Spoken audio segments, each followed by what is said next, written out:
Şöyle bir haber versem inanırsınız. Çin'in Uygur bölgesinde, Sincan bölgesinde yine ayaklanma.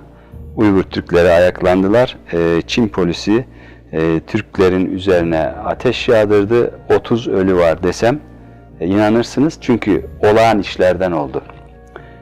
Sincan bölgesinde, Doğu Türkistan'da bizim bayrağımızın aynısı, rengi mavi olan bayrağı, sadece zemin rengi mavi olan bayrağı hatırlayınız. Doğu Türkistan bayrağı olarak zaman zaman Doğu Türkistanlı kardeşlerimiz Türkiye'de epey bir yaşayan var. Yusuf Alptekin'i de hatırlayınız. Oranın lideriydi, rahmetli oldu. Onunla ilgili, oradaki olaylarla ilgili zaman zaman kardeşler yürüyüş yaparlar. Mavi bayrak, kırmızı bayrağımızın yanında dalgalanır.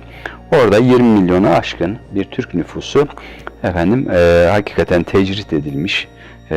Hem ekonomik olarak hem sosyal olarak bir hapishaneye tıkılmış olarak yaşıyorlar. Baskı altındalar. Ve bölgelerinde Çin nükleer denemeler yaparak onların nesillerini kurutma noktasında elinden geleni esirgemiyor. Böyle bir sıkıntıları var. Bugünkü Çin konumuza bu konuyu hatırlayarak girelim. Ancak anlatacağımız Çin'in ve yeryüzündeki durumunun ne olduğuna dair açıklayıcı bilgiler vermek olacak inşallah. Vereceğimiz şeyler işinize yarar. Çin nereye gidiyor? Şimdi bu soruyu dünya nereye gidiyor diye sorsak, dünya Amerika kabuğuna çekilirken dünyanın yeni Amerikası yahut da dünyada egemen olan güç kim olacak, ne olacak diye sorsak hemen hemen pek çoğumuz buna cevap olarak Çin deriz. Hatta Çin'den bahsederken sarı dev diyoruz. Tarif bu, sıfat bu. Sarı dev. Sarı dev gürül gürül geliyor. Hakikaten son 20 senedir, 15-20 senedir Çin komünist bir ülke. Fakat pazar ekonomisine geçmiş. Yani ülkenin sosyal yapısı hala komünizmi, sosyal ve idari yapısı komünist sistemini uygularken ekonomide liberal sisteme geçmiş, liberal anlayışa geçmiş ve çift sistemli, çift rejimli bir devlet gibi içerideki 1,5 milyarı aşkın insanı disiplin içinde yaşatırken ekonomideki özgürcü, disiplinsiz hayat onları, Çinlileri neredeyse tüm dünyayı işgal edecek hale getirmiş. Dünya işgal altında ancak Çin malları tarafından işgal altına. Çinliler henüz işgale kalkmadılar. Bir de geçmişte tarihte Yecüc Mecüc videomuzda da sözünü ettik. Çinliler için de Yecüc Mecüc halkıdır denir. Böyle bir şey olmadığını o zaman söylemiştik. Çin'in istilası, Çin nereye gidiyor? Gelecek Çin mi? Gelecekte Çin mi var? Şu bir gerçek.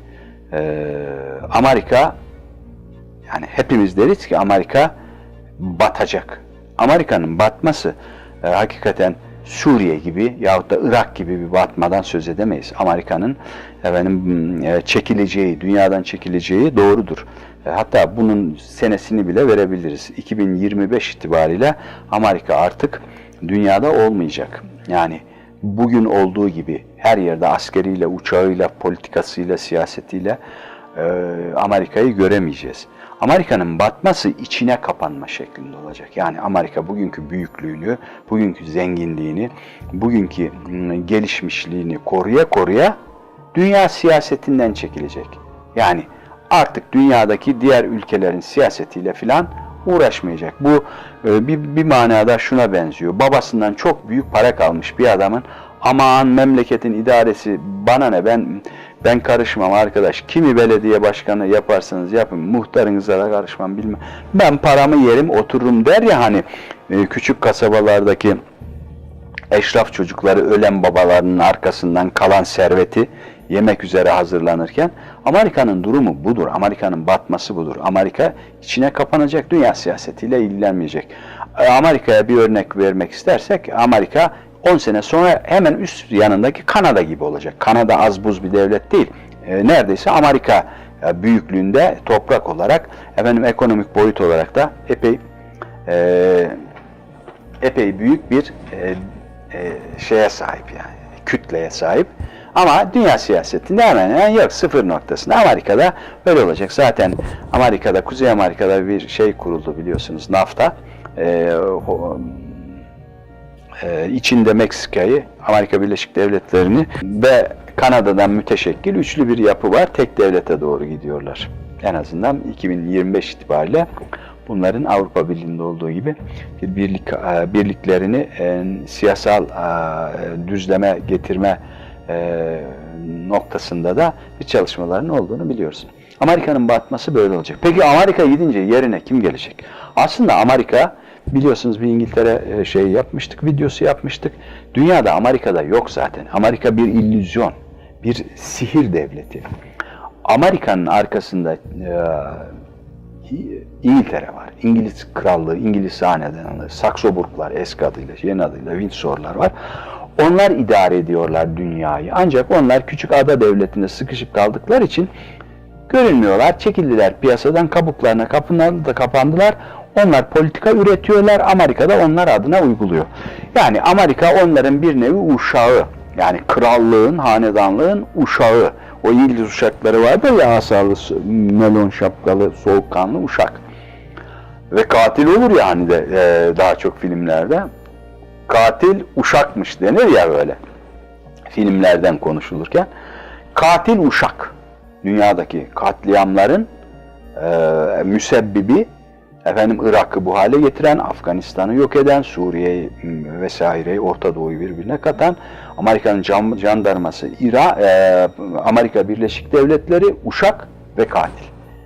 Uşağın efendisi, sahibi İngiltere. Ancak uşak emekliye ayrılmak istiyor. Bu emekliye ayrılma yoruldu çünkü. Bir de çok parası birikti. Zengin ülkelerin, zengin milletlerin şeyi kalmıyor tabii efendim, ideali kalmıyor. Onlar çekilip parasını, ideal para yemek oluyor. Yani onlar çekilecek, obez oldular zaten ve onlar da yemek bir ihtiyaç olmaktan çıktı, zevke dönüştü. O zevklerin tatmini, daha çok yemek istiyorlar yani. Oturacaklar, bir kat daha obezleşecekler ama daha çok yiyecekler, daha çok haz alacaklar. Yeme hazzı alacaklar. Böyle bir durumda Amerika affını istedi ve Orta Doğu'daki operasyonları Amerika'nın son operasyonları. Zaten Orta Doğu, Ön Asya'daki bu operasyonların görevini son görev olarak verdiler Amerika'ya. Krallar, İngiliz kralları. Bitiyor Amerika'nın işi. Amerika çekilecek. Amerika'nın yerine kim gelecek? Amerika'nın yerine gelecek olanı da İngiltere belirliyor. İngiltere belirleyecek. Ancak bir Yahudi videosu hazırlamıştık. Orada sözünü ettiğimiz, Yahudilerle ilgili söylediğimiz bir genel geçer var. Tarihin derinliklerinden beri. Bir milletle uzun süre barışık olmuyorlar. Bir süre sonra kavgalı hale geliyorlar ve o milletten göçüyorlar, başka bir milletle ortaklığa başlıyorlar demiştik, hatırlarsanız. En son İngilizlerle olan ortaklığı da artık sorunlu olmaya başladı. Yani İngiltere onlara vaat ettiği toprağın ancak bir kısmını verebildi. Siyonistler arz-ı mevutu istiyorlar. Yani İngiltere ile olan ortaklıkları sona eriyor ve kendilerine yeni bir ortak, daha güçlü bir ortak arayışına girdiler 20-30 sene evvel. Ve bu yeni ortaklık arayışında karşılarına Çin çıktı. Ve sermayelerini Çin'e taşıdılar. Çin'e bir akıl verdiler, ekonomiyi liberalleştir, biz dışarıdan para getirelim, gerekirse fabrikalarımızı getirelim, üretim burada olsun. Sizin komünist halkınız bizim liberal kapitalist fabrikalarımızda çalışsınlar. Ve sen de devlet olarak payını al.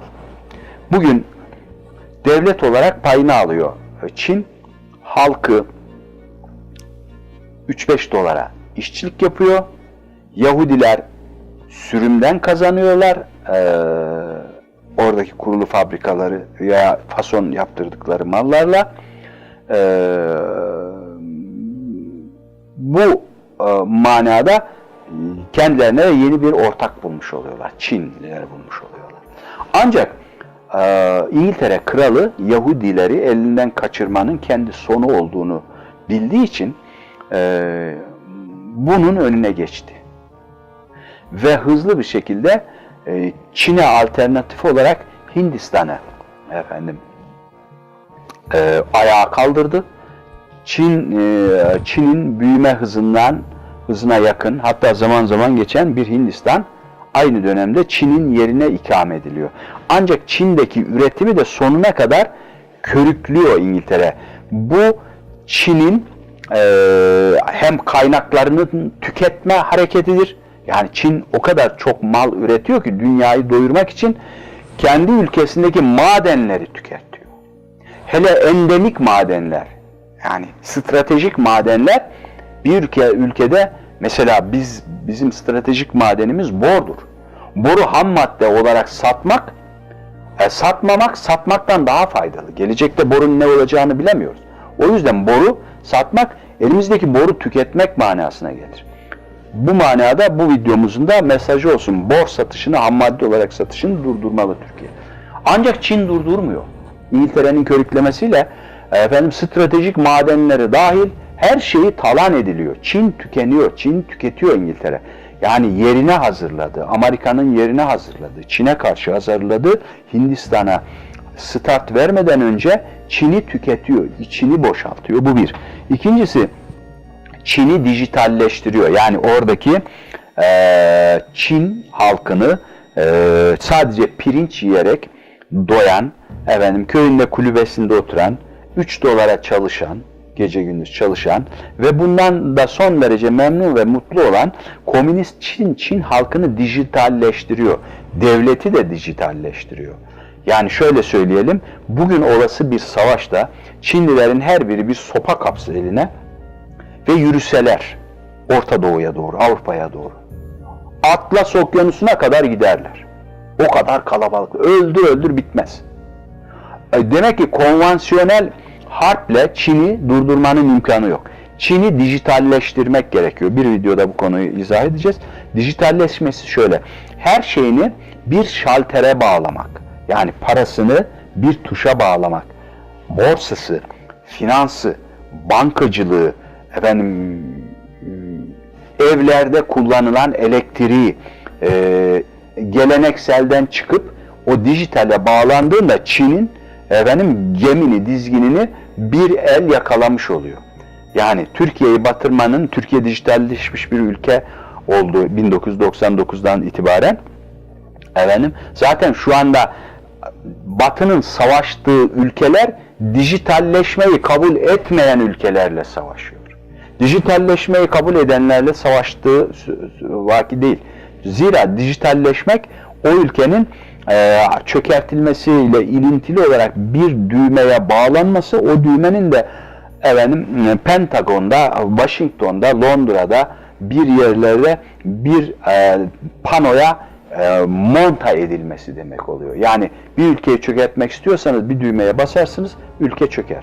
Bir ülkeyi çökertmek istiyorsanız tank sevk edersiniz, ordular sevk edersiniz, çökertirsiniz. Çok masraflı bir iş. Ama dijitalleştirdiğiniz zaman ya bir seferde batar. İşte Çin'i dijitalleştiriyorlar bir düğmeyle bitirmek için.